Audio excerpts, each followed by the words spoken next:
So yan, good evening mga people. So yan, meron tayo ngayong iPhone 14 Pro Max, fully paid. So yan, nagpapatulong ang ating tropa kasi sa asawa niya daw to. So umiiyak na daw ngayon dahil sira na nga yung iPhone niya. So nami-miss call siya.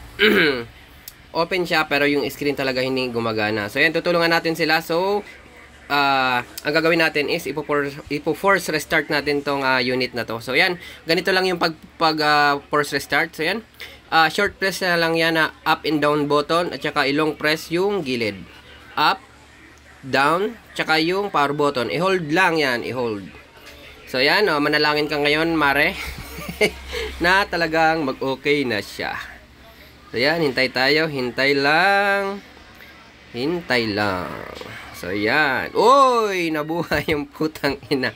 So yan, okay na. Bug lang to. So nag-glitch lang to. So yan.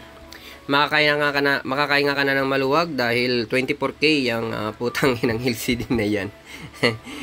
Ayan, hintayin lang natin na lumabas yung logo.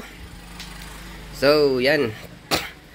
Yan, hintay lang. So yan, pero nasa safe side na tayo kasi lumabas na yung logo. So ayan, nandyan yung picture ng dalawang stress na couple ngayon.